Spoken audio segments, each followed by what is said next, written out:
இன்னைக்கு அத்தியாயம் 2 வசனம் 21 இருந்து 25 வரைக்கும் பார்க்கலாம் இன்ஷா அல்லாஹ்.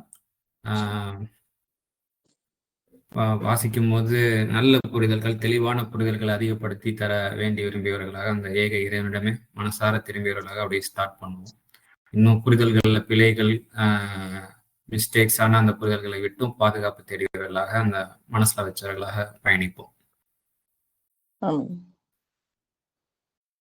இது அரபி வாசிச்சிடுறீங்களாக்கா நீங்க? 25 வரைக்கும் வாசிக்கிறோமா? வாசிச்சிடலாங்க.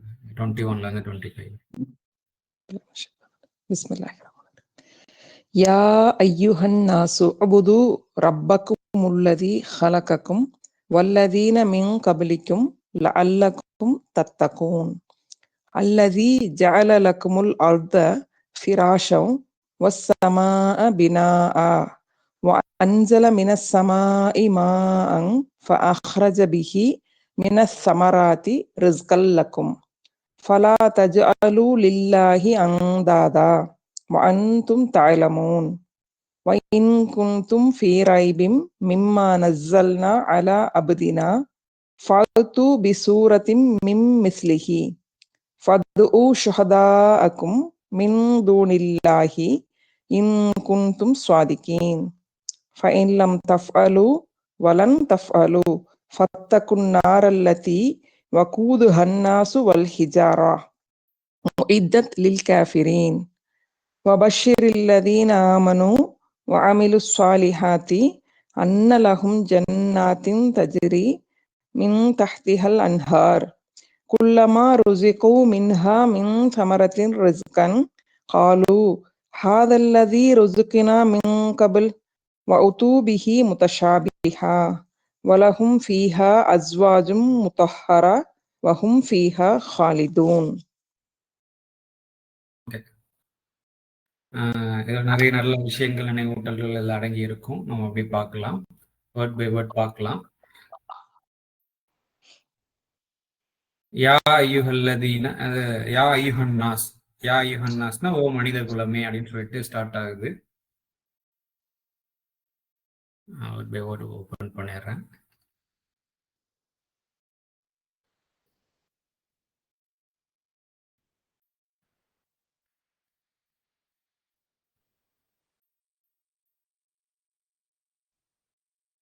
யா ஐயுஹன் நாஸ், ஓ மேன்கைண்ட், மனித குலமே. ஆபுது அப்படின்னா சேவையாற்றுங்கள், சேவியுங்கள் அப்படின்னு சொல்லிட்டு தான் அதில் அர்த்தம். சர்வீஸ். யாருக்கு சர்வீஸ் பண்ண சொல்றாங்க? ரப்பக்கும், உங்களை பரிபாலிப்பவனுக்கு சேவையாற்ற சொல்றாங்க.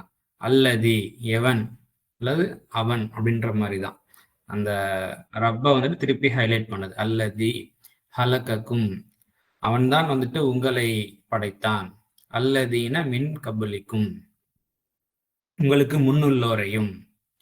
அல்லக்கும் தத்தக்கும், நீங்கள் வந்துட்டு தக்குவாதாரிகளாக ஆகும் பொருட்டு அப்படின்னு சொல்லிட்டு அர்த்தம். இது முழுசா ஒரு வசனமா ஒரு ஃப்ரேஸா வாசிக்கிறதா இருந்தா, மனித குலமே நீங்கள் தக்குவா கொள்ளும் பொருட்டு, அதாவது பண்படும் பொருட்டு உங்கள் பரிபாலனுக்கு சேவியுங்கள், அவன்தான் உங்களையும் உங்களுக்கு முன்புள்ளோரையும் படைத்தான் அப்படிங்கிறது. ஸோ இப்போ இதுல வந்துட்டு பண்படும் இல்லை உணர்ந்தறிந்து பண்படும், தக்குவாங்கிறதே வந்துட்டு பண்படுறதுக்கு, அந்த பண்படுதல், பக்குவப்படுதல் அப்படின்ற அந்த அர்த்தம் அதுக்குள்ள அடங்கி இருக்கு. ஏன் பண்படணும் அப்படின்னா அதுலதான் வந்துட்டு மன நிறைவு இருக்கு, இறை அருள்ல வந்துட்டு நிலைக்க முடியும். ஸோ அதுவும் குரான்ல எக்ஸ்பிளனேஷன் கொடுத்துருச்சு. தக்குவானுடைய டெஃபினேஷன் என்னன்னு சொல்லிட்டு குரான்ல பல இடங்கள்ல வருது.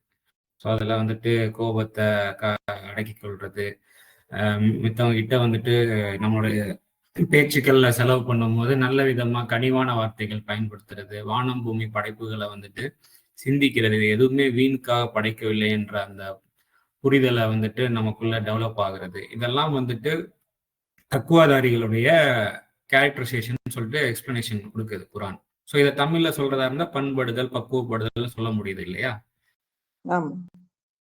அதனால நான் பண்படுதல் அப்படின்னு சொல்லிட்டு போட்டிருக்கோம். சில நேரம் வந்து உணர்ந்தறிந்து பண்படுதல் அப்படின்ற ஒரு வார்த்தையை வந்து பயன்படுத்துவாங்க தக்குவான்ற வார்த்தைக்குள்ள. சில நேரம் வந்து பண்படுதல் அப்படின்னு போட்டாலே சென்டென்ஸ் கரெக்டா ஃப்ரேஸ் ஆயிடும்.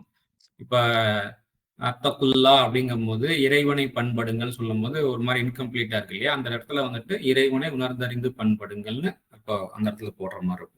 நார்மலா வந்து தக்குவாக்கு வந்து டிரான்ஸ்லேஷன் வந்து பார்த்தோம் அப்படின்னா உள்ளச்சம் பயபக்தின்னு போட்டிருப்பாங்க. அப்படியான அர்த்தமும் அதற்குள்ள அடங்கி இருக்கு. இன்னும் அதனுடைய டீட்டெயிலா கொஞ்சம் கவர் பண்ற மாதிரி, ஏன்னா தக்குவாக்கு ஒரு டிஸ்கிரிப்ஷன் கொடுக்குது இல்லையா குரான், அந்த டிஸ்கிரிப்ஷனை கவர் பண்ற மாதிரி இன்னும் கொஞ்சம் வார்த்தையை தேடும் போதுதான் வந்து பண்படுதல் உணர்ந்தறிதல்ன்ற அந்த வார்த்தைகள்லாம் கிடைச்சது. சில இடங்கள்ல பண்படுதல்னு போட்டாலே போதுமானதா இருக்கு, சில இடங்கள்ல உணர்ந்தறிந்து பண்படுங்கள்னு போட வேண்டியிருக்கு. இந்த இடத்துல பண்படுதல் மட்டும்தான் போட்டிருக்கும். ஓ மனித குலமே, நீங்கள் பண்படும் பொருட்டு, உணர்ந்தறிந்து பண்படும் பொருட்டு. பண்படுறதுனாலே வந்துட்டு உணர்ந்தறியும் போலதான் நம்ம பண்படுவோம் இல்லையா? அதனால இங்க ஹிடனாவே அங்க உணர்ந்தறிந்துங்கிறது இருக்கு. ஸோ நீங்கள் பண்படும் பொருட்டு உங்களது பரிபாலனுக்கு, நம்மளை யார் இயக்குகின்றானோ அவனுக்கு சேவியுங்கள். அவன்தான் வந்துட்டு நம்மளையும் நமக்கு முன்னாடி உள்ளவரையும் படைத்தான். ஸோ அவன் தான் வந்து இனியும் படைத்து கொண்டு இருக்கின்றான்ங்கிறது சொல்லாம சொல்லப்படுது, அவ்வளவுதான். ஏன்னா இந்த வசனம் வந்துட்டு எனக்கு அப்புறம் உள்ளவங்க வந்து வாசிச்சாலும் இதே வசனம் தான் இல்லையா? ஆமா. ஸோ அப்ப எனக்கு அப்புறம் உள்ளவங்களையும் பரிபாலிக்க போறது அவன் தான் அப்படிங்கிறது தான், வேற ஒண்ணு இல்லை. ஸோ இதான் வந்துட்டு நம்ம கம்ப்ளீட் பண்றோம் கலிமாவை. இப்படிதான் நம்ம புரிந்து சிந்தனை பாண்டரிங் புரிந்து கொள்ள முடியுதாங்க? நல்லா முடியுது. என்ன ஒரு கொஸ்டின் இருந்துச்சுன்னா, இப்போ ஒரு எனக்கு வந்து இறைவன் வந்து அவனை வந்து சேவியுங்கள் அப்படிங்கும்போது அது சேவை அப்படிங்கிறது என்னங்கிறது ஒரு கொஸ்டினா, அவன் தேவையற்றவனா இருக்கும்போது அவனுக்கு நீங்க சேவை செய்ய அப்படிங்கிறது அதுக்குள்ள இன்னும் இருக்கு இல்லையா, ஆழமா விஷயங்கள் நிறைய. இறைவன் தேவையற்றவன், அவனுக்கு நீங்க செய்யுங்கள் அப்படிங்கும்போது எப்படி அப்படிங்கறது ஒரு யோசனை. அது சேவை தெரிஞ்சுக்க. நம்ம வேலை நம்மளுக்கு என்ன உணர்த்தப்படுகின்றதோ அதன்படி செய்யறது. எந்த வாழ்வியல் முறை வந்துட்டு நமக்கும் சமூகத்துக்கும் சமாதானத்தை கொண்டு வருதோ அதுதான் சேவை செய்யும், இறைவனுக்கு சேவை செய்யும். அவன் வந்துட்டு வாழ்வியல் அவனுடைய தீன் வந்துட்டு சலாம் தான் சொல்லிட்டான். அதே சமயத்துல எந்த ஒரு விஷயத்தையும் சமநிலைப்படுத்துறது அவனுடைய இதுன்னு சொல்றான். இதுக்கு கோஆபரேட் பண்றது ஒரு சேவை. சேவை அப்படிங்கிறது என்னன்னு ஒரு கொஸ்டினும் எழுப்பி அதுக்கு ஒரு ஆன்சர் தக்குவாங்க சொன்ன மாதிரி, அது சேவை அப்படிங்கிறது கொஞ்ச நாளா எனக்கு வந்துச்சுன்னா அது மனசுல எனக்கு பதிஞ்சுக்கும். இப்ப சேவை அப்படிங்கும்போது இறைவனுக்காக இப்ப நம்ம ஒரு ரிச்சுவல்ஸ் எல்லாம் இருக்கு இல்லைங்களா, அது ஒரு சேவையா இருக்கும் அப்படின்னு நினைச்சுதான் இருந்தோம். இப்ப நீ இப்ப சமாதான வாழ்க்கை, இறைவனை பொறுத்தக்கு நானும் சமாதானமாக இருக்கணும், மற்றவர்களுக்கும் சமாதானம் கொடுக்கக்கூடியவளா இருக்கக்கூடிய பேரு சேவையாற்றது. அதுக்கு தகுந்த மாதிரி வேலைகள் ஒவ்வொருத்தருக்கும் ஒவ்வொரு மாதிரி இருக்கும். ஸோ அவங்களுடைய லைஃப்க்கு எந்த ஒரு சர்க்கம்ஸ்டன்ஸ்குள்ள இருக்காங்களோ அந்த சர்க்கம்ஸ்டன்ஸ்குள்ள இயன்ற அளவுக்கு இறைவன் காட்டி தந்த வழியில நம்ம செயல்படுறதுக்கு நம்ம முற்படுறோம். இன்டென்ஷன்லயாவது அட்லீஸ்ட் காமிக்கிறோம் அப்படின்னா அதை செயல்படுத்துறதுக்கு பலவீனம் இருக்கு, புரிதல்ல குறைபாடுகள் இருக்கு அப்படிங்கும்போது அதெல்லாம் இன்ஷால்லா கிளியர் பண்ணி கொடுக்கப்படுங்கிறது தான். அதை பத்தி தான் பேசுது. நீங்கள் பண்படும் பொருட்டு உங்கள் பரிபாலனுக்கு என்னை இயக்குகின்றான். மித்தவங்களுடைய இயக்கத்தை பார்த்து காப்பி பண்ணாதீங்க. உங்களது பரிபாலனுக்கு சேவைங்கள். அவன் தான் உங்களையும் உங்களுக்கு முன்புள்ளோரையும் படைத்தான். அப்படிங்கும் போது ஃபர்ஸ்ட் உங்கள் பரிபாலனுக்கு சேவைங்கன்னு சொல்றேன். என்னை பரிபாலித்துக் கொண்டு இருக்கின்றனால எனக்கு ஒரு விஷயம் வந்து இன்ஸ்ட்ரக்ஷன் கொடுக்கப்படும் மனசுல, அந்த விஷயத்துக்கு சேவிங்க. அவன் தான் வந்து மித்தவங்களையும் இயக்கிட்டு இருக்கான். ஸோ உங்களுக்கு ஒரு விஷயம் இயக்கப்படுது, அவங்களுக்கு சில விஷயம் சொல்லப்படும். ஸோ காமனான ஒரு விஷயம் என்னன்னா எல்லாத்துலயும் நியாயம் தர்மம் இருக்கட்டும்ங்கிறது தான் common. Means come to the common டேர்ம்லாம் இருக்கு இல்லையா குரான்ல, பொதுவான ஒரு விடயத்தில் வந்துட்டு அதுல வந்துட்டு நீங்க காமனா அடிக்கடி எல்லாருமே ஒன்று கூடி நினைவு கூர்ந்துக்க வேண்டியது. மற்றபடி அவன் மாதிரி நான் இருக்கணும், என்ன மாதிரி அவங்க இருக்கணும் அப்படிங்கிறதுலாம் இல்லை. மற்றவங்க கிட்ட இருந்து எக்ஸாம்பிள் வேணா எடுத்துக்கிடலாம், ஒரு முன்மாதிரி வேணா எடுத்துக்கிடலாம். அப்படியே டிட்டோவா ஃபாலோ பண்றதுக்கெல்லாம் இங்க எதுவுமே இல்லை. ஏன்னா ஒவ்வொருத்தவங்களும் ஒரு தனித்தன்மைக்கு, ஒவ்வொருத்தவங்களும் ஒரு காரணத்திற்காக தான் படைக்கப்பட்டிருக்கு. ஒரே அப்ப முன்மாதிரி இல்லாம படைக்கக்கூடிய இன்னும் இறைவனை பத்தி பேசும்போது வருது இல்லையா குரான்ல. சோ அப்ப என்ன அர்த்தம், ஒரு காரணத்திற்காக ஒருத்தர் படைக்கப்பட்டாரு, அதே காரணத்திற்காக இன்னொருத்தரும் படைக்கப்பட மாட்டார். அவர் செய்யாட்டி அப்படின்னாதான் ஒரு சமுதாயம் உருவாகும். இப்போ எனக்கு திரும்பி என்னன்னா, இப்போ நம்ம வணக்கம்னு படிச்சவங்க இப்போ புதுசா படிக்கிறப்போ, சேவை அப்படின்னு இருக்கிறாங்க. இது 2க்குள்ள ஒரு இது வந்து அடிக்கடி நீங்க கொஞ்சம் சொல்லும்போது மனசுல அப்படி பதிச்சு. அப்போ ஆரம்ப இதுல நான் கொஞ்சம் வந்துட்டதுனால, கொஞ்ச நாள் கிளாஸ் இருக்கங்காட்டி புரிஞ்சுக்க முடியுது. இப்போ வணக்கத்திலிருந்து இப்போ சேவைன்னு மாத்தியிருக்கிறோம். ஆமா. சேவைன்னு போடுறத விட சேவித்தல்ன்னு போடும்போது அது நிறைய அது இன்னுமே உணர்வு ரீதியா கொஞ்சம் டிஃபரன்ஸ் கொடுக்குது. இந்த வேர்டு வந்து நம்ம அதிகமா பயன்படுத்துறது இல்ல. நீங்க ம். சேவிங்கிற வேர்டு வந்து ம். நம்ம அதிகமா இன்னும் சாதாரணமா படிக்கிறவங்களுக்கு வந்து நம்ம அதிகமா யூஸ் பண்ணாத ஒரு வேர்டா இருக்கு. அதனால இருந்தாலும் அது தமிழ் வார்த்தை தான். அது தான். இந்த மாதிரி கண்டுபிடிச்சிக்க வேண்டியதான். வெறுப்புடன் இருக்குது இல்லக்கா. நம்ம எக்ஸாம்பிள் சொன்னோம்ல ஆரம்பத்துல. ஆமா. சொல்லுங்க. இப்ப இந்த வார்த்தை வந்துட்டு நம்ம ஒரு காரணத்திற்காக நான் எனக்கு என் மனசுல உணர்ந்தது. சரி இந்த வார்த்தை இதுல அப்ளை பண்ணும். இந்த வார்த்தை எப்படிலாம் பயன்படுத்தப்படுது தமிழ் புத்தகங்கள் அப்படிங்கும் போது நான் தேடிக்கிட்டு இருக்கேன். அதாவது ஆபதுக்கு வந்து என்ன வார்த்தை போடலாம்? வணக்கம்ங்கிறத சொல்லும் போது வெறுமனே ரிச்சுவலோட நின்றது. இது வணக்கம் ரிச்சுவலை பத்தி மட்டும் இது பேசுறேன். ரிச்சுவலை ஹைலைட்டே பண்ணலையே இந்த வார்த்தை அப்படின்னு தேடும் போது கரெக்டான வார்த்தைன்னா சேவை. சேவை ஆற்றுதல் அப்படிங்கும் போது நான் என்னமோ அவங்க இறைவனுக்கு சேவையாற்றுறேன் அந்த அவன் தேவையுடையவனா இருக்கிற மாதிரி வருது சேவைன்னு போடும் போது. அப்ப சேவித்தல் அப்படிங்கும் போது அது இன்னும் கொஞ்சம் உணர்வு ரீதியா சின்ன ஒரு மைன்யூட்டான ஒரு நுணுக்கம் இருக்கிறத ஃபீல் பண்ண முடிஞ்சு. அதனால சேவித்தல். ஆமா. அன்னைக்கு சேவை பத்தி சொல்லும்போது சேவையே கிடையாது. எல்லாமே ஒரு ஒரு எதிர்பார்ப்போட தான் எல்லாம் சேவைன்னு சொல்றது சர்வீஸ்ங்கிறதுமே தப்புதான். அதுக்குள்ளேயும் வந்து ஒரு சுயநலம் இருக்கு அப்படின்னு அன்னைக்கு சொல்லியிருந்தீங்கல்ல. அப்ப அந்த ஆஸ்பெக்ட் எனக்கு தெரிஞ்சுச்சு. எல்லாமே வந்துட்டு சுயநலம் தான். அதெல்லாம் வந்துட்டு அல்டிமேட் எந்த ஒரு சுயநலம் வந்துட்டு எல்லாராலும் ஏற்றுக்கொள்ளப்படுதுன்னா மன அமைதி. இந்த சலாமுக்காக செய்யறாங்க இல்லையா? அந்த சலாம் வந்து நான் மட்டும் அடைய மாட்டோம், சுற்றத்தாரும் அடைவார்கள். அதுதான் இறை வாழ்வியல். இறைவன் காட்டி தந்த வழியில நம்ம ஒரு சுயநலத்தை மேற்கொள்கின்றோம் என்றால் அது கண்டிப்பாக பொது நலமாகவும் இருக்கத்தான் செய்யும் அப்படிங்கிறது புரிதல். அதாவது இதுதான் இப்ப பிடிச்சது. சேவை அப்படிங்கிறது அமைதி. அமைதியை நான் ஃபர்ஸ்ட் எனக்கு நான் கொடுக்கணும். அப்புறம் நான் மற்றவங்களுக்கும் கொடுக்கணும். அதாவது அந்த சேவைக்குள்ள அடங்கி இருக்கிற ஒரு விஷயமா எனக்கு கிளாஸ்ல படிக்க படிக்க எனக்கு ஒரு புரிதல் வந்துச்சு. இப்போ அவனை பத்தி ஒரு டெஸ்கிரிப்ஷன் வந்து கொடுக்கப்படுது. அடுத்ததாக அல்லதி அப்படின்னு சொல்லிட்டு ஆரம்பமாகுது.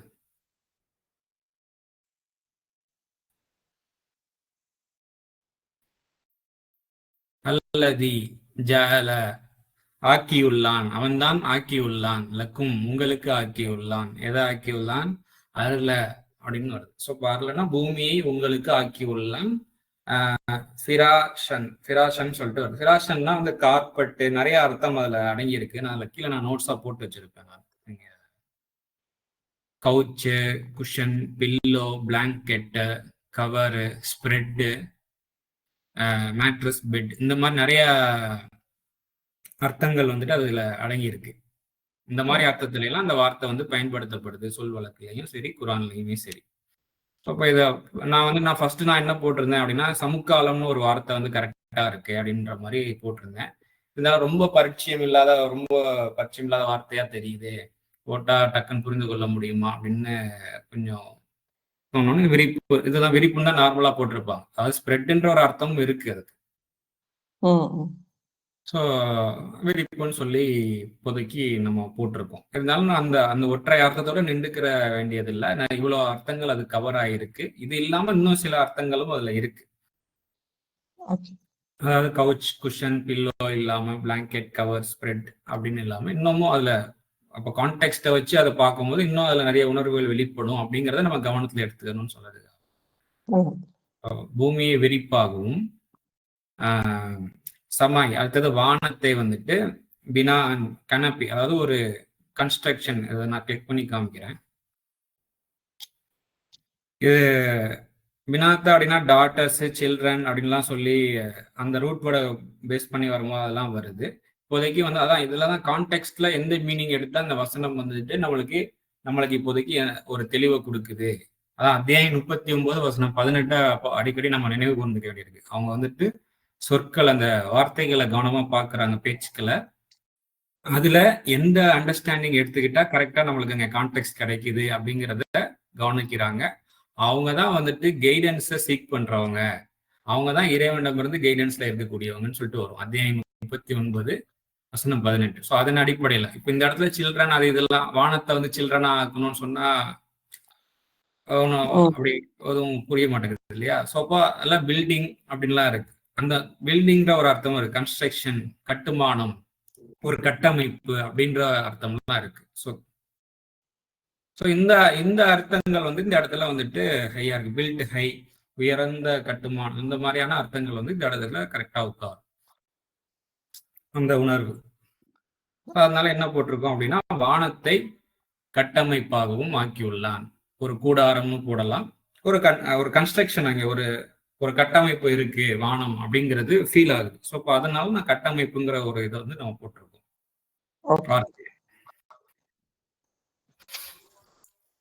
அன்செலர்னா இறக்கி வைத்தல், டவுன்லோடிங். டெக்னிக்கல் கரண்ட் ட்ரெண்டிங் வேர்ட்ல சொல்றதா இருந்தா டெக்னாலஜி டவுன்லோட்ஸ். ஸோ அன்சலனா இறக்கி வைத்தல், சென்ட் டவுன் அப்படின்னு சொல்லிட்டு. என்ன இறக்கி வைக்கின்றான்? எங்கிருந்துனா மினஸ் சமாயி, வானத்தில் இருந்து இறக்கி வைக்கின்றான். மா அப்படின்னா நீர், மானா நீர், வாட்டர். வாட்டரை வந்து வானத்திலிருந்து இறக்கி வைக்கின்றான்.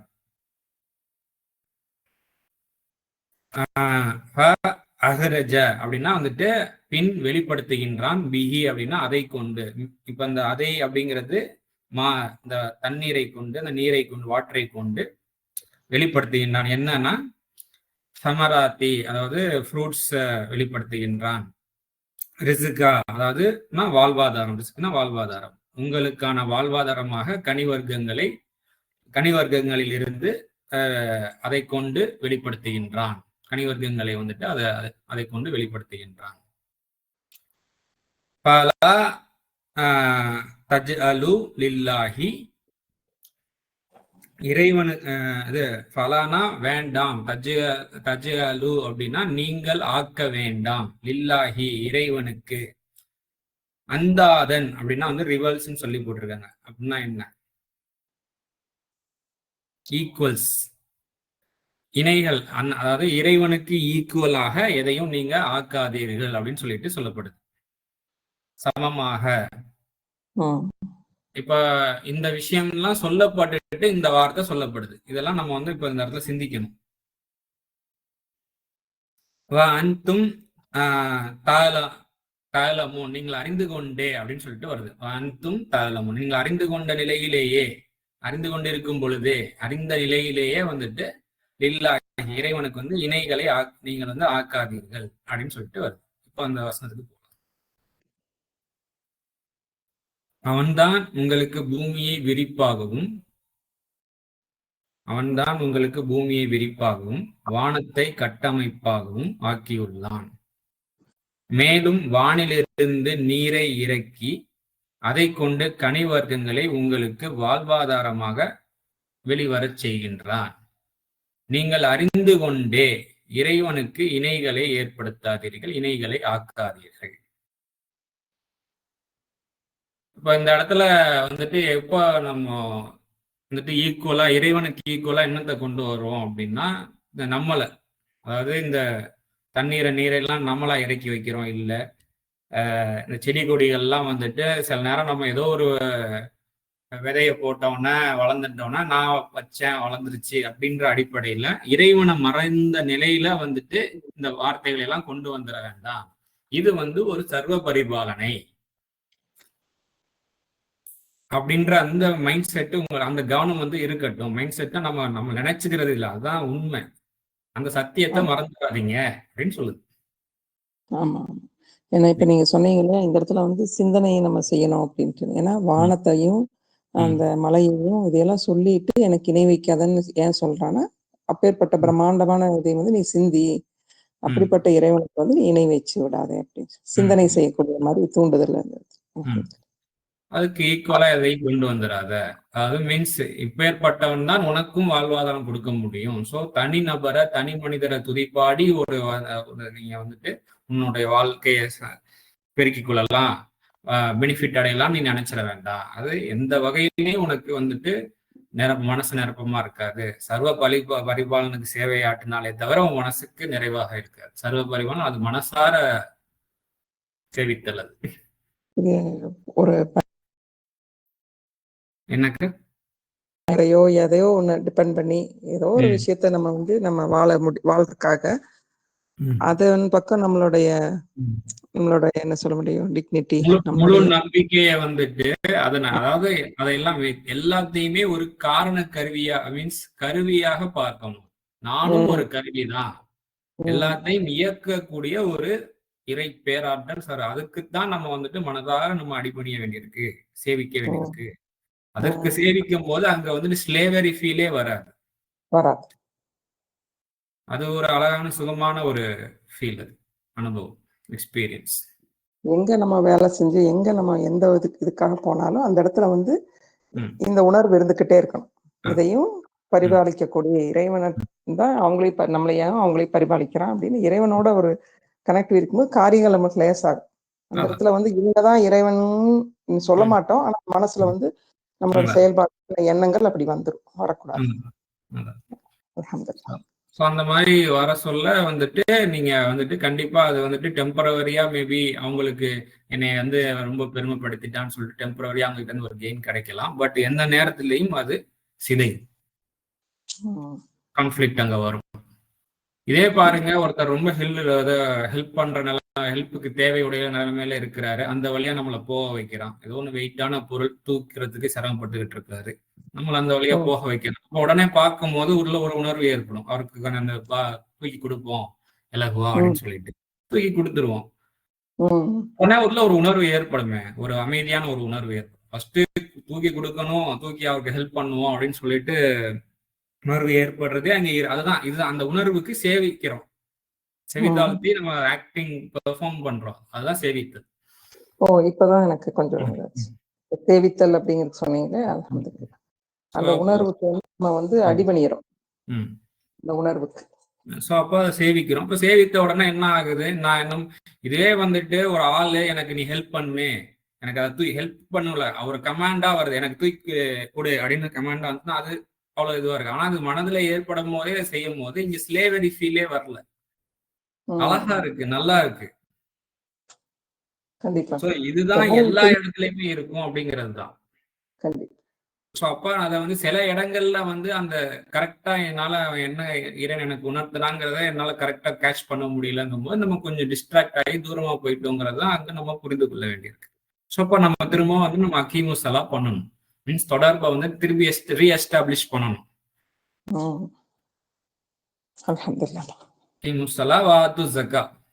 அதுக்கப்புறம் தூய்மையை திருப்பி கொண்டு வரணும். இது வந்து தொடர்ந்து ப்ராக்ரஸ். இது சோ அதான் இப்போ அவங்க தொடர்புல வந்து பணிவோட இருப்பாங்க, வீணானதை விட்டு விலகி இருப்பாங்க, தொடர்பை பேணி கொள்வார்கள் அப்படிங்கிற மாதிரிலாம் வந்துட்டு நம்பிக்கையோட செயல்பட்டு வரும்போது அவங்கள பத்தி வரும். தக்குவா வந்தோன்னா தொடர்பை நிலைநாட்டுவாங்கன்னு வந்துடும். மீன்ஸ் நிலைப்பட்டு லைஃப் ஸ்டைலே ஆகி போயிடும், நிலைநாட்டிடும். அவங்க அப்படிதான் இருப்பாங்க. ஸோ அது வந்துட்டு அதுக்காக நம்ம தக்குவாதாரியா ஆகிறதுக்காக வந்து நமக்கு நிறைய விஷயங்கள் நம்ம மேல விதிக்கப்படும் சூழ்நிலைகளாக. அதுல ஒண்ணுதான் சியாம். அதை பத்தி பார்ப்போம் வரக்கூடிய நாட்கள்ல இன்ஷா அல்லாஹ். அந்த வசனங்கள் வரும்போது சாப்டர் 1-2ல வெர்ஸ் 183ல ஸ்டார்ட் ஆகும். அது வரும்போது பார்ப்போம். ஸோ அடுத்தது நமது சேவகர் மீது அப்படின்னு ஆரம்பிக்குதா 23வது வசனம்.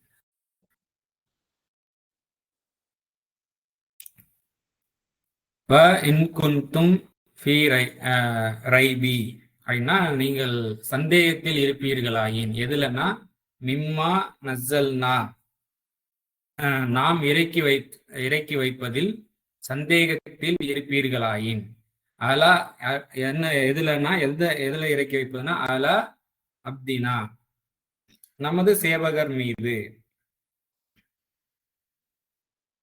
சர்வன்ட் மீது.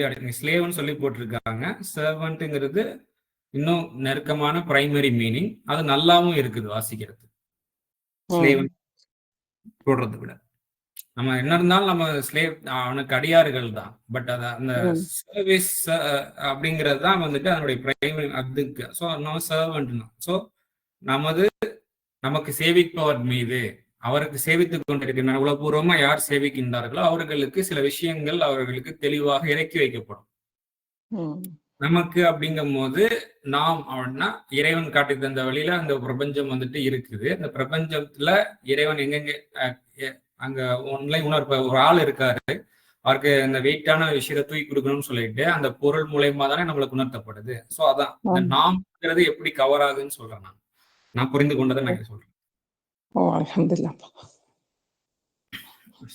அப்ப வந்துட்டு இங்க எதுவுமே பொருள் இல்ல, பல்வேறு கருவிகள் மூலயமாக உணர்த்தப்பட்ட அந்த விஷயங்களுக்கு அந்த உணர்வுகளுக்கு சேவிக்கிறாங்களே அந்த சோ நமது சேவகர் மீது நமக்கு சேவித்தவர் மீது நாம் இறக்கி வைப்பதில் சந்தேகத்தில் இருப்பீர்களாயின்,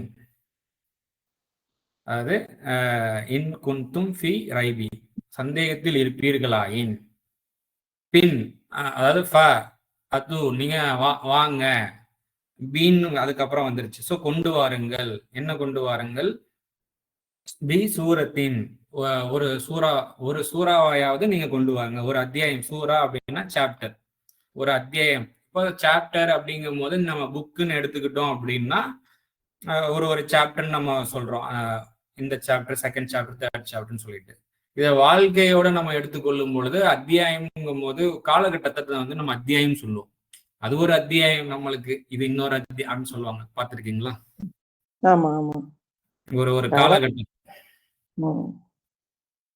சொல்லுங்க. அது ஒரு ரேரா பயன்படுத்தி கேட்டிருக்கிறோம்ல, பார்த்திருக்கோம், படிச்சேன். அதாவது நம்ம முன்னாடி ஒரு மாதிரி இருந்திருப்போம், இப்ப இன்னொரு மாதிரி இருக்கும் போது அது ஒரு அத்தியாயம், இது இன்னொரு அத்தியாயம் அப்படின்லாம் சொல்லுவோம். நம்ம சொல் வழக்குல இருக்கு. முடிச்சு போன அத்தியாயம் அது அப்படின்னு. சோ நீங்க சந்தேகத்தில் இருப்பீர்களாயின், நீங்க வந்துட்டு ஒரு சூறாவை, நீங்க ஒரு அத்தியாயத்தை கொண்டு வாருங்கள். எப்படின்னா மின் மிஸ்லிஹி, அதாவது அதன் உதாரணத்தில் இருந்து, அதை போன்று அப்படின்னு சொல்லலாம். இல்ல மிஸ்லினா எக்ஸாம்பிள், அப்படிங்கும் போது போன்றுன்னு போட்டுக்கலாம். மிஸ்லிங்கும் போது முடிஞ்ச அளவுக்கு அந்த எக்ஸாம்பிள்ங்கிற வார்த்தையே நம்ம உதாரணம், அதன் உதாரணத்தில் இருந்து ஒரு சூறாவை வந்து கொண்டு வாருங்கள். நீங்க வந்துட்டு சந்தேகத்தில் இருக்கிறீங்க அப்படின்னா, சந்தேகப்படுறீங்களா அப்படின்னா நீங்க வந்துட்டு ஒரு சூறாவை நீங்க கொண்டு யாருக்கு எதை சந்தேகப்படுறதுன்னா, நமக்கு சேவையாற்றுவோர் மீது இறக்கி வைப்பதில் நீங்க சந்தேகம் கொள்பவராக இருந்தால் அப்படின்ட்டு. அதுக்கப்புறம் வந்துட்டு அது நீங்க அழைத்துக் கொள்ளுங்கள், உங்களுக்கு சாட்சியாளர்களையும் அழைத்துக் கொள்ளுங்கள், மின்தூன் இல்லாஹி, இறைவனை விடுத்துவிட்டு உங்கள் சாட்சியாளர்களை வந்து நீங்க வந்துட்டு அழைத்துக் கொள்ளுங்கள், இன்குந்தும் சாதிக்கின், நீங்கள் தர்மவான்களாக இருந்தால், உண்மையாளர்களாக இருந்தால் அப்படின்னு சொல்லிட்டு முடியுது. இப்ப நம்ம அந்த ஹோல் வேர்ஸ் பார்ப்போம். நமது சேவகர் மீது நாம் இறக்கி வைப்பதில் சந்தேகத்தில் இருப்பீர்களாயின். இப்ப இந்த இறக்கி வைக்கிறது அப்படிங்கும் போது நார்மலா டக்குன்னு நம்ம காமனா புரிந்து கொண்டது வந்துட்டு இந்த குரானை தான் பெரும்பாலும், இல்லையா? இது இல்லாம காமனாவும் இருக்கு. இப்போ ஒருத்தர் சேவை செய்யறாரு, அவர் மனசுல ஒரு விஷயம் இறக்கி வைக்கப்படுது, ஒரு அமைதி இறக்கி வைக்கப்படுது. இந்த அமைதியை உன்னால கொடுத்துட முடியுமா அப்படின்னு அப்படியும் அதை வாசிக்க முடியும். இந்த அத்தியாயத்தை உன்னால கொண்டு வந்துட முடியுமா? அது எங்க இருந்து வருது அந்த அமைதி? ஒருத்தவரு அவருக்கு ஒரு உணர்வு உணர்த்தப்படுது, அதன்படி அவருக்கு நடக்கும் போது அவர் மனசுல ஒரு விஷயம் இறக்கி வைக்கப்படுது, அவருடைய சோலுக்கு ஒரு ஆத்மார்த்தம். இல்ல மாற்றமா நடக்கும் பொழுது அவருக்கு அதிருப்தி நடக்குது, ஒரு வித வேதனை ஏற்படுது. இதையும் நீ கொண்டு வந்துட முடியுமா? ஆமா, இப்ப இதே இதுலயே எடுத்துக்கலாம். அவங்கள வந்து கஷ்டப்பட்டு இருக்காங்க, கண்ணுல நல்லா பார்த்துட்டோம், உள்ளுணர்வு சரி ஹெல்ப் பண்ணலான்னு சொல்லுது. ஆனாலும் நம்ம கடந்து போயிட்டோம்னா, ஆனா அது நினைவுகள் கொஞ்ச நேரம் மனசுக்கு வலிச்சுக்கிட்டே இருக்கும். செஞ்சிருக்கலாமே, போயிருக்கலாமே அப்படின்னு ஒரு மாதிரி வலிச்சுட்டு. இது எல்லாமே இதுல இருந்து எடுத்தா அதுல இருந்து அவங்கவுங்க டெவலப் பண்ணிக்கலாம். அது உள்ளத்துக்கு வந்து ஒரு சின்ன ஹெல்ப் பண்ணும்போது அவங்க ஒரு தேங்க்ஸ் சொன்னாலும் சிரிச்சாலும் நமக்கு அவ்வளவு மனசுக்கு ஒரு ஆன்மாக்கு நல்லா இருக்கு, ஒரு ஹெல்ப் பண்ணும்போது. எல்லாமே இந்த டிசைன் இந்த படைப்பு அம்சத்தை கொண்டு வரும். வழிகாட்டுதல், அதாவது நமக்கு இறைவனுக்கு சேவை செய்யணும், அதாவது சர்வத்தையும் பரிபாலிப்பவனுக்கு நாம் சேவை செய்யணும், சேவையாற்றணும், சேவிக்கணும் அப்படின்ற எண்ணத்தை கொண்டு நம்ம செயல்படும் போது சில தெளிவுகள்லாம் நம்மளுக்கு கிடைக்கும். நம்ம ஒவ்வொரு அத்தியாயமா கடந்து வருவோம் நம்ம வாழ்க்கையில. அது போன்ற ஒரு அத்தியாயத்தை ஏனும் நீங்க கொண்டு வர முடியுமா? அதுக்கு வந்துட்டு நீங்க அதாவது இறைவனை விடுத்து விட்டுன்னா நீங்கள் இறைவன் காட்டி தந்த வழியில, அதாவது நியாய தர்மத்தின் அடிப்படையில எல்லாம் வாழ்ந்தா உழைக்க முடியாது, இறைவன் நமக்கு எதுவும் இறக்கி வைக்கப்படாது அப்படின்னு நீங்க சந்தேகத்துல இருக்கிறீங்க. இறைவன் நாம் இறக்கி வைப்பதில், அதாவது இதை வந்து 2-3 விதமா வாசிக்கலாங்க. அதாவது நமக்கு சேவிப்பதன் மீது நாம் இறக்கி வைப்பது, அப்படி புரியுதுங்களா? அதாவது அவனுக்கு சேவிக்கிறது மூலியமா நமக்கு வந்து இறக்கி வைப்பான் அப்படிங்கிறதுல வந்துட்டு நீங்க சந்தேகத்துல இருப்பீங்க அப்படின்னா, அதன் உதாரணத்தில் ஒரு அத்தியாயத்தை கொண்டு வாருங்கள். இறைவனை விடுத்து உள்ள உங்கள் சாட்சியாளர்களையும் அழைத்துக் கொள்ளுங்கள், நீங்கள் தர்மவான்களாக இருப்பீன். அதாவது நிறுத்தி நிதானமா வாசிக்கும் போது பலவிதமான இத நம்ம மேல ஒரு கேள்வியை வந்து எழுப்புறான், சிந்தனையை வந்து எழுப்பி விடுது இந்த கேள்வி, இந்த வசனம். நீங்க சொன்ன உதாரணத்துல இருந்தே நம்ம பல வகையா அந்த உதாரணத்தை எடுத்துக்கலாம். இது போன்ற ஒரு அத்தியாயத்தை, இதுல இன்னொரு இன்ட்ரெஸ்டிங்கான ஒரு ஃபேக்ட் என்னன்னா, இது போன்ற ஒரு அத்தியாயத்தையும் கொண்டு வாருங்கன்னு சொல்லிட்டு இதுக்கப்புறம் வந்துட்டு 10th சாப்டர்ல வரும்னு நினைக்கிறேன். இது போன்ற ஒரு அதுக்கப்புறம் வந்துட்டு 11வது அத்தியாயத்துல வரும். 11வது அத்தியாயத்துல எப்படி வரும்னா, இது போன்ற 10 அத்தியாயத்தை கொண்டு வாருங்கன்னு சொல்லிட்டு, நீங்கள் உண்மையாளர்களாக இருந்தான்னு சொல்லிட்டு. அதுல பாருங்க, இந்த குரானுடைய கம்பைலேஷன் எல்லாம் வந்துட்டு அதுல உணர்த்தப்படுது. ஏனோ தானம்லாம் கம்பைல் பண்ணல, ப்ராப்பரா கம்பைல் ஆயிருக்கு அப்படின்னு சொல்லிட்டு. இதுவும் வந்துட்டு இறைவனுடைய அருளை கொண்டு, இறைவனுடைய பார்வையில தான், அவனுடைய எல்லாமே அவனுடைய பார்வையில நடந்துட்டு இருக்கு. இது உண்மையிலே மனிதர்களுக்கு வழிகாட்டுதலாக ஒரு கம்போஸ் பண்ணப்பட்டது, கம்பைல் பண்ணப்பட்டது அப்படிங்கிறது நல்லாவே ஃபீல் பண்ண முடியும். ஏன்னா இதுக்கு முன் 10வது சாப்டர்ல வந்துட்டு இது போன்ற 9 அத்தியாயம்னு சொல்லலாம், இது போன்ற ஒரு அத்தியாயம்னு சொல்லலாம். இப்ப 2வது அத்தியாயத்துல இது போன்ற ஒரு அத்தியாயம்ங்கும் போது, இதுக்கு முன்னாடி ஒரு அத்தியாயம்னா சாப்டர் 1 தான் 2வது சாப்டர்ல வருது இந்த கேள்வி. இப்ப அதே போல வந்துட்டு இப்ப 2வது சாப்டர்ல வந்துட்டு இது போன்ற 10 அத்தியாயம்னு சொல்ல முடியாதுன்னா, இதுக்கு முன்னாடி 10 சாப்டர் கிடையாது. அதே போல 10வது அத்தியாயத்துல இது போன்ற 10ங்கும் போது அதுக்கு முன்னாடி 9 அத்தியாயம் தான் இருக்கு. இப்பதான் கரண்டா போயிட்டு இருக்கு. 11வது அத்தியாயத்துல நீங்க பாத்தீங்க அப்படின்னா, இது போன்ற 10 அத்தியாயம் வேணும் கொண்டு வாருங்கும் போது சொல்றேன், அது எல்லாமே எவ்வளவு ப்ராப்பரா இருக்குங்கிறது சொல்ல வரேன். நீங்க குரான் வசனத்தின் அடிப்படையில நீங்க அத்தியாயம் எடுத்தாலுமே வந்துட்டு சரியா கரெக்டா உட்காருதுன்னு நான் சொல்ல வரேன். புரியுது. அதுக்கப்புறம் வந்து இது போன்ற ஒரு அத்தியாயம் வேணும் கொண்டு வாருங்கள்ங்கும் போது நம்ம இப்ப வந்துட்டு ஆக்சுவலி இதன் உதாரணத்தில்ங்கும் போது நம்ம சில இப்ப பிராய்லர் கோழி அதெல்லாம் வருது இல்லையா, நிறைய அந்த ஊசி போட்டு இந்த பால் கறக்குறோம், அது போட்டு இது போட்டு இதெல்லாம் வந்துட்டு போன்றது உதாரணம். இறைவனை விடுத்து, அதாவது இறைவன் காட்டி தராத வழியில, அதர்மமான வழியில சில விஷயங்கள் இது செய்யறாங்க அப்படின்னா அது போன்றுதான் இருக்கும். ஆனா அது கிடையாது. ஆரம்பத்துல அது பாலுன்னு நினைச்சிருப்போம், ஆனா பால் இல்ல விஷம் அப்படிங்கிறது போக போகதான் தெரியுது. அது உடலை பாதிக்குதுங்கிறது. அதை வந்துட்டு அந்த இயற்கை அதுலயே வாழ்ந்து கொஞ்சம் கொஞ்சமா படிச்சுட்டு வரவங்க எல்லாம் சொல்றாங்க, அந்த மாட்டுக்கு வந்துட்டு கழுத்து பக்கத்துல ஏதோ நரம்புல அந்த மாட்டு பால் கறக்கிறவங்க வந்துட்டு அந்த காதுல அந்த இன்ஜெக்ஷன் வச்சிருப்பாங்க.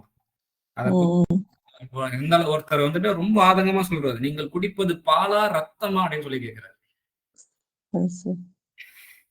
உங்களுக்கு எல்லாருக்குமே டீ குடிக்கணும், பால் குடிக்கணும், காபி குடிக்கணும், ஆனா யாருக்கும் மாடு வளர்க்கணுங்கிற எண்ணம் வராது. மாடு வளர்க்கணும், அதாவது இந்த டீ பால் குடிக்கிறவங்களுடைய ரேஷியோ வந்து ஜாஸ்தி, ஆடு மாடு வளர்க்குறவங்களுடைய ரேஷியோ வந்து ரொம்ப ரொம்ப கம்பேர் பண்ணும்போது அப்போ உங்களுக்கு வர்றது பாலா என்னது அப்படின்னு கேள்வி எழுப்புறாங்க.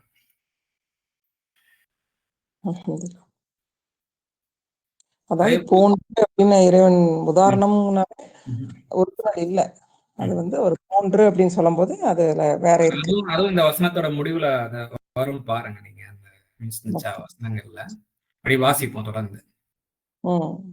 24வது வசனம் வாசிக்கிறேன். Word by word வாசிச்சோம்.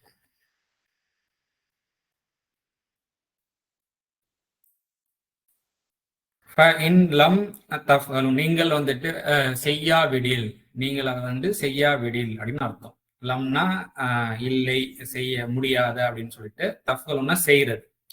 செய்யா விடில், அதாவது இஃப் கண்டிஷன்ல வருது இன்னும் சொல்லிட்டு. அதுக்கப்புறம் வந்துட்டு லன் போட்டு இஃப்ல வந்தது வந்துட்டு இப்ப லன்னு வந்துச்சு. நெவர், உங்களால பண்ணவே முடியாது. லன் தஃஅலு, உங்களால பண்ணவே முடியாது. சோ அதனால அத்தகுன்னார், நெருப்பை நீங்க வந்துட்டு தக்குவா பண்ணுங்க. மீன்ஸ் உணர்ந்தறிந்து பண்படுங்கள். சோ நீங்க வந்துட்டு இறைவனை விடுத்து விட்டு நீங்கள் ஏதாவது பண்ணலாம். ஒண்ணும் இல்ல, நீங்க நிதானமா இருக்கிறதே வந்துட்டு குர்ஆன் வந்து நம்மளுக்கு நினைவூட்டுது இல்லையா? நிதானமா இருக்கிறதுங்கிறதே வந்துட்டு இறைவன் புறத்துல இருந்து உள்ள ஒரு இறை உணர்வு அது ஆக்சுவலி. இப்போ வந்துட்டு இறைவனை, அதாவது சர்வ பரிபாலனை மனதுல நிறுத்தி அதை நம்ம செயல்படுத்துறதுக்கு நம்ம முயற்சி பண்ணும்போது அது ஈஸியா இருக்கும். நான் பொறுமையா இருக்கேன்னு சொல்லும் போது அது முடிய மாட்டேங்குது. ஆமா, அதெல்லாம் நான் ரொம்பவே இதாக்கிறேன். நான் இனிமேல் பொறுமையா அந்த மாதிரி நடக்கல. அதுக்கப்புறம் அந்த வசனத்தை பாக்குறப்பதான் எனக்கு ரொம்பவே மனசுக்கு இதாச்சு. அப்ப பொறுமையா இருக்கிறதுக்குமே ஒரு ஆட்டிடியூட் தேவைப்படுது. நம்மளோட ஒரு என்ன சொல்றது, இறைவனோட அதை கேட்க வேண்டியதா இருக்கு. அவன் நாடாம அதுவும் முடியாதுங்கிறது தெரியும். அதுக்கேத்த ஒரு மென்டல், அதுலயும் பிரைடு கலந்து நம்ம பொறுமையா இருக்கிறோம்னா அது ஆக்சுவலி உண்மையிலேயே பொறுமையா இல்ல. எந்த நேரத்துல வேணா அது வெடிக்கும். அடக்கிக்கிட்டு இருக்கோம்னு அர்த்தம். அது கூலா நம்ம நிதானமா இருக்கிறது மூலமா மிகப்பெரிய பலன் இருக்கிறது அப்படிங்கறத நல்லா அறிந்து வச்சிருக்கோம் அப்படின்னா அடக்கிட்டு இருக்க மாட்டோம். அது கூலா இருக்கும். ஆமா, இப்ப நீங்க சொன்ன மாதிரி பொறுமை அப்படிங்கும்போது ஒரு பிரச்சனை வரும்போது அடக்கிட்டு தான் நான் பொறுமையா இருக்கிறேன்னு சொல்றோம். இத வந்து நிதானமா சரி கூலா பொறுமையா இருக்கிறதுங்கிறது அது பிராக்டிஸ் ஆகணும், ரொம்ப நாள் ஆகணும். பிராக்டிஸ்ல வரும்போது அதன் மூலமா ஏற்படக்கூடிய பலன்களையும் நம்ம கவனத்துல எடுக்கும் போது அது வந்து ஒரு கட்டத்துல கொஞ்சம் கொஞ்சமா நேச்சர் ஆயிட்டு வருது பார்க்க முடியும். சோ அதுக்கு வந்து இறைவனை விடுத்து விட்டு நம்ம ட்ரை பண்ண முடியாது. ட்ரை பண்ணா முடியவே முடியாதுன்னுதான். உங்களால செய்யவே முடியாதுன்னுதான். நெருப்பை உணர்ந்தறிந்து பண்படுங்கள் அப்படின்னு சொல்லிட்டு, சோ அல்லதி வகூதஹா, அதாவது ஃபியூவல், அதாவது வந்துட்டு ஃபியூவல், அதனுடைய என்ன சொல்றது, எரிபொருளாக வந்துட்டு நாஸ் இருக்கிறாங்க. மனித குலம் வந்துட்டு இருக்கின்றது. மனித குலமும் ஹிஜாரத்து, கற்களும் வந்துட்டு இருக்கிறது. சித்தப்படுத்தப்பட்டுள்ளது காஃபிரின் லில் காஃபிரின், நிராகரித்தபடி உள்ளவர்களுக்காகவே சித்தப்படுத்தப்பட்டுள்ளது. சோ நிராகரித்தபடி வந்து நான் செஞ்சுக்கிடுவேன், நீங்க என்ன வந்துட்டு இவ்வளவு நாள் கழிச்சு நீங்க வந்துட்டு ஒரு மழை தண்ணி வந்து ஒரு இன்னும் விளையறதுக்கும் இவ்வளவு நாள் இருக்கும், நான் பாரு அதோட கம்மி டேஸ்ட்ல விளை வச்சு காமிக்கிறேன். அதை போன்று பண்றாங்க இல்லையா மனிதர்கள்? கண்டிப்பா கண்டிப்பா. சோ இதெல்லாம் பண்றதெல்லாம் வந்துட்டு சோ அவங்களுக்கு எல்லாம் வந்துட்டு அந்த தண்டனை வந்துட்டு சித்தப்படுத்தப்பட்டுள்ளது. என்னதுன்னா நெருப்பு. நெருப்பு பின்னாடி இருக்கு. சோ நெருப்பு உணர்ந்தறிந்து பண்படுங்க. நீங்க செய்யற செயல்கள் வந்துட்டு உங்களுக்கு இதமளிக்க கூடியதாக இருக்கா, இல்ல உங்களை எரிச்சு பொசுக்கிற மாதிரி இருக்காங்கிறத கவனத்துல எடுங்க. பாருங்க, இப்ப இதுலயே நீங்க நம்ம வந்து நிராகரிப்பாளர் அப்படின்னு போட்டிருக்கோம். அப்ப அவங்களுக்குத்தான் எனக்கு நம்ம வந்து நிராகரிப்புனா என்னன்னு ஃபர்ஸ்ட் எல்லாரையும் தூதரையும் ஏத்துக்கிட்டா நாங்க வந்து ஈமான்தாரி, நிராகரிப்பு அதை ஏத்துக்காதவங்க நிராகரிப்பாளர்கள். இப்ப இங்க ஒரு வார்த்தை போட்டேன், நிராகரிப்பு தன்மை. அது நம்ம இருக்கும்போது இந்த விஷயத்த நம்ம அடைவோம். அப்படிங்கிற ஒவ்வொரு மனிதனுக்கும் இதுக்கு முன்னாடி மேல விஷயங்கள்லாம் சொல்லப்பட்டுச்சுல, நீங்கள் அறிந்து கொண்டே இணைகளை ஏற்படுத்தாதீர்கள். நீங்க இறைவன் காட்டி தந்த வழியில செயல்படும் போது இறைவன் வந்துட்டு இறக்கி வைக்கின்றான். சர்வ பரிபாலன் நம்மோடு இருந்து நம்மை இயக்கி நமக்கான விஷயங்கள் நம்மை கொண்டு இறக்கி வைத்துக் கொண்டிருக்கின்றான். சோ இறைவன் தான் அதுக்கு எல்லா அந்த கிரெடிட்டும் இருக்கு அப்படிங்கிறத மறந்துட்டு அவனுக்கு இணைகளை நான் தான் பண்ணேன், இவர் தான் பண்ணார், இவர் இல்லைன்னா இது நடந்திருக்காது அப்படின்னு தனி மனித துதியை பாடுறோம். இல்ல இறைவன் எல்லாம் தேவையில்லை, நம்ம வந்துட்டு உற்பத்தி பண்ணிக்கலாம். இது என்ன 10 மாசம் ஆகுது, 4 மாசம் ஆகுது ஒண்ணு விளையிறதுக்கு, நான் 10 நாள் விளைவிச்சு காமிக்கிறேன். சிக்கன் 65 65 நாள், இப்ப 65 நாள் குறைஞ்சு 55 45 நாள்லயே சிக்கன் வந்துடுற மாதிரி பண்ணிட்டாங்க சொல்றான். அப்ப அந்த நிராகரிக்கிற அதனுடைய வந்துட்டு நீ அவசரப்படுற ஒவ்வொன்றுக்கும் காஃபிர் இதெல்லாம் அதற்குண்டான ஒரு டைம் வரதும். ஸோ அப்போ அதுக்குன்னா அப்போ நான் பட்டினில செத்துருவேனே, அவ்வளவு நாள் வெயிட் பண்ண முடியாது. நீ ஏன் வந்துட்டு அந்த மாதிரி நீ உன் வாழ்க்கை முறை அமைச்சுக்கிட்ட? அப்படிலாம் இல்லையே. எல்லாருமே சமநிலையோட தான் இருக்குது. கரெக்டான முறையில பயன்படுத்தி இருந்தேன்னா இந்த இல்லாம போற ஒரு காலகட்டம்னு இருந்திருக்காது. ஸோ அதெல்லாம் காஃபி. அதனால நீங்க உணர்ந்தறிந்து பண்படுங்க. அதான் தக்குவா கொள்ளுங்க, பக்குவப்படுங்கன்னு சொல்லுது. இப்ப அடுத்த வசனம் தான் இப்ப சூப்பர். 25வது வசனம். இப்ப இதுக்குள்ளேயே பாத்தீங்கன்னா நான் வந்து கஃபரா இருக்கா இல்ல நான் வந்து கஃபரா இருக்கான்னு சொல்லி நான் அனலைஸ் பண்ணிக்கிட்டே இருக்க வேண்டியதா இருக்கு. எந்த ஒரு விஷயங்கள்லயும் கஃபரா இல்லாம இறைவனோட வழிகாட்டுதல் இல்லாம இருக்கிறதுக்கு கஃபரா. இறைவன் நம்மளுக்கு சில விஷயங்களுக்கு வழிகாட்டிட்டு இருப்பாங்க, கைட் பண்ணிட்டு இருப்பான். அதை வந்து நம்ம நிராகரித்தரக்கூடாதுங்கிற ஒரு உணர்வு இப்ப கொடுக்கப்படுது. அல்ஹம்துலில்லாஹ், அல்ஹம்துலில்லாஹ். 25வது வசனம். பஷரி அப்படின்னு சொல்லுது. பஷரி அப்படின்னா வந்துட்டு நற்செய்தி நார்மலா போடுவாங்க. அதே சமயத்துல நபருக்கும் ஒரு பர்சனுக்கும் இந்த வார்த்தை வந்து பயன்படுத்தப்படுது. இந்த பஷர் அப்படின்ற ஒரு வார்த்தை அரபி வார்த்தை நம்ம காமிக்கிறேன். இங்க கிளாட் டைடிங்ஸ் இருக்கு இல்லையா, இதே வந்து பர்சனுக்கும் வந்துட்டு இதே ஹியூமன் பீயிங், மேன், பர்சன் அப்படிங்கிறதுக்கும் இதே வார்த்தை வந்துட்டு இந்த பஷரின்ற வார்த்தை வந்துட்டு பயன்படுத்தப்படுது. ஸோ இப்ப இந்த ரெண்டு வார்த்தையும் ரெண்டு அர்த்தத்தையும் கவர் பண்ற மாதிரி தமிழ்ல நம்மளுக்கு தேடும் போது ஜீவன்ங்கிற மாதிரி நம்மளுக்கு ஒரு கிடைச்சது. அது ஒரு நற்செய்தினா ஒரு ஜீவன் அளிக்கக்கூடிய ஒரு இன்ஃபர்மேஷன். அதே சமயத்துல ஜீவன் போட முடியும். ஜீவன் சொல்லும் போது ஒரு நபராயிருக்கு. ஜீவான்னு பேர்லாம் இருக்கு இல்லையா, ஸோ அதையும் இருக்குது. அப்படின்னா ஜீவானா ஒரு ஜீவா அளிக்கக்கூடிய, அதாவது ஜீவன் அளிக்கக்கூடிய வகையில செய்தி, குட் நியூஸ். குட் நியூஸ்ங்கிறதே நம்மளுக்கு உயிரோட்டம் அளிக்கக்கூடிய ஒரு செய்தி. ஸோ அதனால ஜீவிதம்ங்கிற ஒரு வார்த்தையை வந்து நான் பயன்படுத்தினேன் பஷருக்கு. ஏன் அந்த ஜீவிதங்கிற வார்த்தையை பயன்படுத்துறேன்னு நான் சொல்றேன், வேற ஒண்ணும் இல்லை. ஓகே, பண்ண முடியும் அந்த இடத்துல. அதனால அதுக்கு அந்த ஒரு அர்த்தம் அதுக்குள்ள அடங்கி இருக்கு. ஸோ அதனால ஜீவிதம் என்ன, அதாவது உயிரோட்டம் உள்ளது. அதாவது யாருக்கு அதாவது நிராகரித்தபடி உள்ளவர்களுக்கு வந்து நெருப்பு வந்து சித்தப்படுத்தப்பட்டுள்ளது. அவங்க எடுத்து பொசுக்கும் ஃபியூலா ஆயிடுவாங்க, நெருப்புக்கு ஃபியூலா ஆயிடுவாங்க. நிராகரித்தபடி இருக்கிறாங்க அப்படின்னா அவங்களுடைய வாழ்க்கை நெருப்பாக ஆகிடும். நெருப்பை மேலும் அதிகரித்துக் கொள்ளக்கூடிய வகையில அவங்களுடைய செயல்பாடுகள் இருக்கும்னு சொல்லப்படுது. இருந்தாலும் அவர்கள்ல ஒரு சில மாதிரி நடந்து கொண்டீர்கள் என்றால் அவர்களுக்கு ஜீவிதம் உள்ளது, ஒரு உயிரோட்டம் உள்ளது, உயிர் செய்தி உள்ளது. என்ன அப்படின்னா அல்லதீன எவர்கள் ஆமனோ அப்படின்னா நம்பிக்கை வைத்தவர்களாக, அபயம் பெற வேண்டியவர்களாக, பாதுகாப்பு பெற வேண்டியவர்களாக, அமீலு சாலிஹாத், அதாவது நற்செயல் நார்மலா இங்க போடுவாங்க. சாலிஹாத் அப்படின்னா நார்மலா நற்செயல்னு சொல்லி போடுவாங்க. அதற்கு வந்து ரீஃபார்ம் அப்படிங்கிறது தான் பிரைமரி மீனிங். சாலிஹ் அப்படின்னா வந்துட்டு ரீஃபார்ம் மீன்ஸ் சீர்திருத்தம், சீர்படுதல் அப்படிங்கிறது தான் அதனுடைய முதன்மையான அர்த்தம். ஸோ அதன் அடிப்படையில் இதை வாசிக்கும் போது யார் நம்பிக்கை வைத்தவர்களாக, எவர்கள் நம்பிக்கை வைத்தவர்களாக செயல்களில் சீர்படுகின்றார்களோ, அமிலுனா செயல்கள், சாலிகாத்துனா சீர்படுதல். யார் செயல்கள்ல சீர்படுகின்றார்களோ அவங்களுக்கு உயிரோட்டம் உள்ளது, ஜீவன் உள்ளது, ஜீவிதம் உள்ளது, நற்செய்தி உள்ளது. ரொம்ப ரொம்ப நல்ல அழகான வார்த்தை. சீர்படுதல் அப்படிங்கிறது நல்ல வருவாங்க இல்லையா? ஆமா, சீர்படாமையே நம்ம வந்து செயல்கள் செஞ்சுட்டு இருக்கோம், நல்ல செயல்கள் நிறைய. இப்ப என்னை பொறுத்தளவு சொல்றேன், சும்மா ஒரு நம்மளா பார்க்கப்போ நம்ம நிறைய விஷயம் சீர்படலை, ஆனா நல்ல விஷயங்களும் நிறைய செஞ்சுக்கிட்டு இருக்கோம். அப்ப வந்து ஃபர்ஸ்ட் அதுதான் நல்ல விஷயம். Self correction. செல்ஃப் கரெக்ஷன் எப்ப வரும்னா அந்த கான்சென்ட்ரேஷன், நம்ம செய்யக்கூடிய செயல்கள்ல வந்துட்டு அமைதி இருக்குதா, சமாதானம் இருக்குதா, சமாதானம் இல்லைன்னா ஏன் சமாதானம் இல்லை அப்படிங்கறது, இந்த சமாதானத்தை திருப்பி கொண்டு வரணுமே அப்படின்ற ஒரு மனதளவுல இன்டென்ஷன் வைக்கும் போதுதான் நம்ம விருப்பம் தான் அதற்குண்டான விடைகளை, கேள்வியை கரெக்டா வைக்கும் போதுதான் அதற்குண்டான விடைகளும் கேள்வியில இருந்தே பிறக்கும். இதுதான் டிசைன். அப்ப அதன் அடிப்படையில சீர்பட்ட ஒருவேளை நம்ம வந்துட்டு நான் வந்துட்டு கோழி இவ்வளவு நாள் வளருதே, நான் சீக்கிரமா வளர்த்து கொண்டு வந்துடுறேன்னு சொல்லிட்டு ஒரு அறிவு கொடுக்கப்படுது. இது வந்து இறைவன் புறத்துல இருந்து வந்த அறிவுன்னு நினைச்சுக்கிட்டு நம்ம பண்றோம். இல்ல, இது பண்ணாம நீ வேற ஒரு வகையிலையும் நீ அபிவிருத்தி, கோழி நிரப்பமா எந்நேரமும் இருக்கும், ஆடு மாடுகள் இல்ல செடி கொடிகள் வந்து நிரப்பமா இருக்கிற மாதிரி இறைவன் கிடைத்த அந்த வழியில வேறொரு வழிமுறை இருக்கு. நம்ம வந்துட்டு இதை அவசரப்பட்டு எடுத்துட்டோம் அப்படின்னு எப்ப புரிய வரும்னா ஃபோக்கஸ்டா இருக்கும் போது.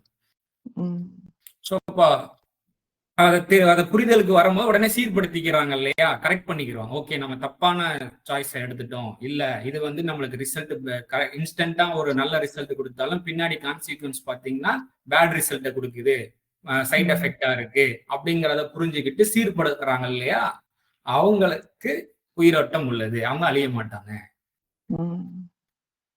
மீன்ஸ் வாழ்க்கை சீரழிஞ்சு போவாது, அவங்களுக்கு உயிரோட்டம் மிக்க வாழ்க்கையாக திருப்பி அப்டேட் ஆகுது, சீர்படுறதுக்கு ரெடியா நம்பிக்கை, அதுவும் நம்பிக்கையோட, நிராசையோட இல்ல. அதுதான் மெயின், நம்பிக்கை தான் ரொம்ப மெயின், அதுக்குதானே அந்த சீர்படுதலே. சோ இன்ன லஹும், நிச்சயமாக அவர்களுக்கு வந்துட்டு ஜன்னத்தின் தோட்டங்கள் இருக்கின்றது, தஜ்ரி மின் தஹ்திஹா அன்ஹாருன், ரிவர்ஸ், நதிகள். சோ நதிகள் அதுல ஓடிக்கொண்டு, தோட்டங்கள் இருக்கு, அதுல நதிகள் வந்துட்டு ஓடிக்கொண்டே இருக்கும் அதன் கீழே அப்படின்னு சொல்லிட்டு. நதிகள்ங்கும் போது அந்த ஜன்னத்தினாலே நதி தேவை, இல்லைன்னா வாடி போயிடும் இல்லையா, தண்ணி இல்லைன்னா, தோட்டத்துல தண்ணி இல்லைன்னா. சோ நம்ம அந்த தோட்டம் வர்றதுக்கு தேவையான நம்மளுக்கு ஒரு சீர்படுதல்ங்கிற ஒரு உணர்வு இருக்கு இல்லையா, அதற்கு தீனி போடுற வகையில நம்மளுக்கு நிறைய விஷயங்களும் தொடர்ந்து நம்ம கொடுக்கப்பட்டுட்டே இருக்கும். அப்போ நம்மளுடைய குணங்களும் செழிப்படையும், அந்த குணங்களுக்கு ஏற்றாறு போல புறத்துல உள்ள ரிசுக்கும் செழிப்படையுங்கிறது இதுல உணர்வா வெளிப்படுது.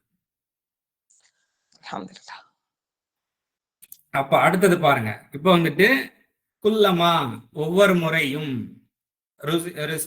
ருசிக்கு மின்ஹா, அதிலிருந்து அவங்களுக்கு வாழ்வாதாரம் கொடுக்கப்படும் போதெல்லாம், சீர்பட்டு வந்தாங்க இல்லையா, அவங்களுக்கு தோட்டம் எல்லாம் வந்து எல்லாமே அதுல இருந்து கரெக்டா ஃபுட்ஸ் எல்லாம் வருது, இறைவன் காட்டி தந்த வழியில ஃபுட்ஸ் எல்லாம் அவங்களுக்கு கரெக்டா அவங்களுக்கு கொடுக்கப்படுது, அதுல இருந்து எடுத்து சாப்பிடுறாங்க. அதுல இருந்து வாழ்வாதாரங்கள் கொடுக்கப்படும் போதெல்லாம், அதாவது மின் சம்மரத்தி ரிசுக்கு, அதாவது வாழ்வாதாரமாக பழங்களை அதிலிருந்து அவர்களுக்கு கொடுக்கப்படும் போதெல்லாம், காலு, அவர்கள் கூறுகின்றனர், இது அல்லது இதுதானே வந்துட்டு ருசிக்கினா எங்களுக்கு கொடுக்கப்பட்டது, மின் கபுலு, முன்னரும் அப்படின்னு சொல்லிட்டு சொல்றாங்க.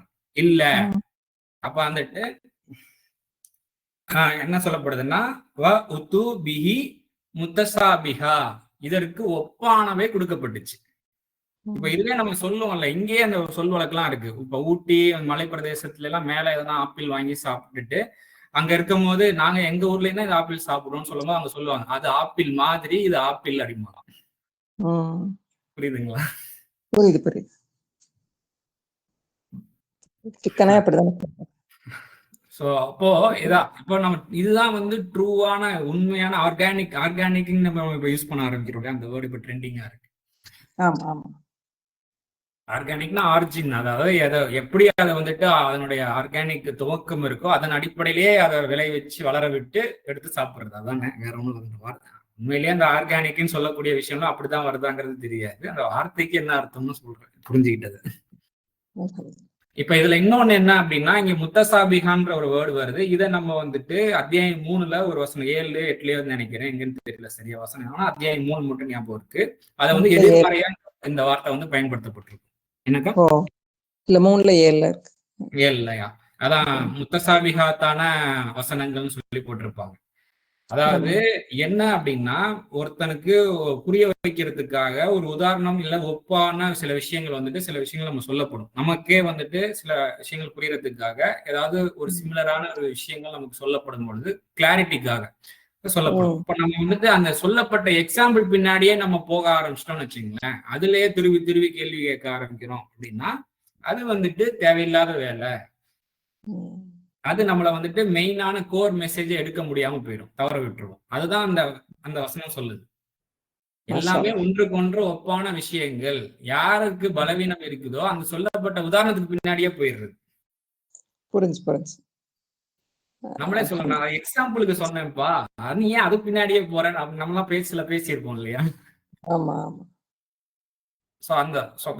அதே இதே முத்தசாபிகாரம் தான் அத்தியாயம் 39 வசனம் 23 எங்கே வரும், அங்க வந்து நேர்மறையா ஒன்றுக்கொன்று ஒப்பான திரும்ப பேசக்கூடிய வசனங்கள் குரான்ல இருக்குது, அத்தாட்சிகள் இருக்குது அதை வந்துட்டு படிக்கும்போது உங்களுக்கு தோள்கள்லாம் சிலிர்த்து போயிடும். எல்லாமே ஒரே விஷயத்தை தான் பேசுதா அப்படின்னு நினைக்கும்போது எப்படி இருக்கும்? வெவ்வேறு வார்த்தையில.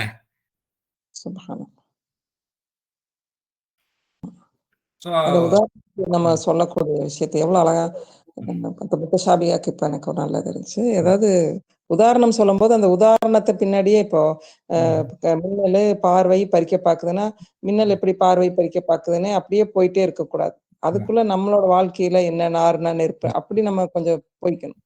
அதைவே உதாரணம் சொல்ல விஷயத்தையே நம்ம போய் பின்னாடி பிடிச்சிட்டு அது என்னன்னு போய்க்க கூடாது அப்படிங்கிற மாதிரி. நான் ஆக்சுவலி ஒரு ஆர்டிக்கலே எழுதியிருக்கேன் முத்தசாபிகா அப்படின்னு சொல்லிட்டு. அந்த நேரத்துல வந்துட்டு நம்மளுக்கு என்ன எக்ஸாம்பிளா உணர்த்தப்பட்டுச்சோ அதை நம்ம பேசியிருக்கோம், எழுதியிருக்கோம். அதுல பாத்தீங்கன்னா தெரியும். அனுப்பிச்சுடுங்க. முத்தசாபிகன்னு சொல்லிட்டு இதுல எக்ஸாம்பிள் என்ன போட்டிருப்போம் அப்படின்னா, உதாரணத்திற்கு நம்ம வீட்டுல வந்துட்டு கொசுக்கள் பூச்சி வட்டைகள் வந்துட்டு ரொம்ப அதிகமா வருது அப்படின்னா அது வந்து அதனுடைய பிரைமரி மெசேஜ் என்னன்னா, வீடு கொஞ்சம் அசுத்தமா இருக்கு, கொஞ்சம் கிளீன் பண்ணா இதெல்லாம் போயிடும் அப்படிங்கறத அதனுடைய பிரைமரி மெசேஜ் இல்லையா? சோ அதை விட்டுட்டு ஒவ்வொரு கொசுக்கும் வந்துட்டு ஒவ்வொரு பூச்சிக்கும் வந்து ஒற்றுமை வேற்றுமை இருக்கும். இந்த கொசு எப்படி வந்துச்சு, இந்த பூச்சி எப்படி வந்துச்சு இப்படின்னு நம்ம இதுல உட்கார்ந்து வந்த நம்மளுக்கு ஒரு உதாரணத்தின் மூலமா நம்மளுக்கு ஒரு மெசேஜ் கொடுக்கப்பட்டிருக்கு. ஆனா சொல்லப்பட்ட உதாரணத்துக்கு பின்னாடியே ஃபாலோ பண்ணிட்டு இருந்தோம்னா மேபி அதுல 1-2 ஆன்சர் நமக்கு கிடைக்கலாம். அந்த ஆன்சர்னால என்ன பிரயோஜனம்? வீடு குப்பை குளமா ஆயிடுங்க. கண்டிப்பா. சோ அப்போ வந்துட்டு இதுவும் இறைவனிடமிருந்து வந்ததுதான். ஆனா இது எனக்கு ஆகாத ஒரு விஷயமா இருக்குது. இந்த கொசு இது வேற இடத்துல இருக்கணும், இங்க இருக்கக்கூடாது அப்படின்றதும் உணர்த்தப்படுது. அப்ப அது இல்லாம இருக்கிறதுக்கு என்ன பண்ணணும்னா கொஞ்சம் அப்ப சுத்தப்படுத்துறதுல ஒரு சோம்பல் இருக்கணும். இதை போக்கிட்டா அடுத்தடுத்து கரெக்டான இடத்துல போக்கஸ் பண்ணிட்டோம் அப்படின்னா அதுக்கு அடுத்தடுத்து என்ன தேவைங்கிறது அழகா அடுத்தடுத்து பிறகு.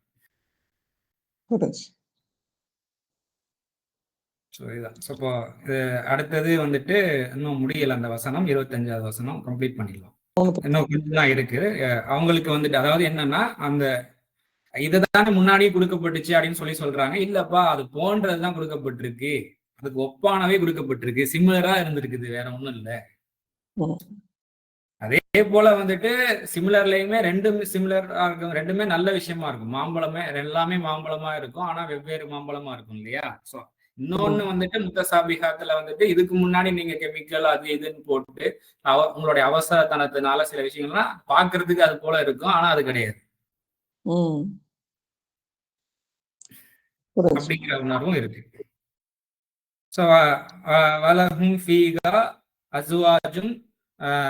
அவங்களுக்கு வந்து தூய்மையான துணைகள், அசுவாஜன துணைகள், சிம்பிளா மனைவின்னு கிடையாது, துணைகள், அவங்களுக்கு ஏற்ற தூய்மையான துணைகள் அவங்களுக்கு உள்ளது. அவங்க வந்துட்டு அதில் என்றும் ஆகின்றனர். யாரு அந்த அவர்கள்? யாரு அப்படின்னா நம்பிக்கையோட சீர்பட்டு வர்றவங்க.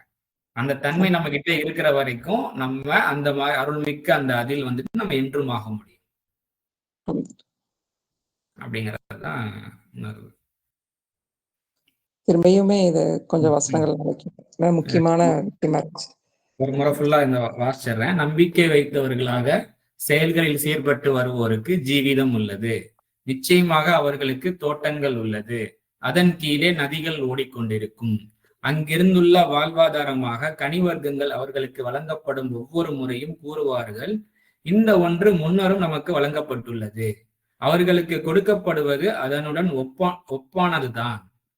அதில் அவர்களுக்கு தூய்மையான துணைகளும் உண்டு. அதில் அவர்கள் என்றென்றும் ஆவார்கள். சரி,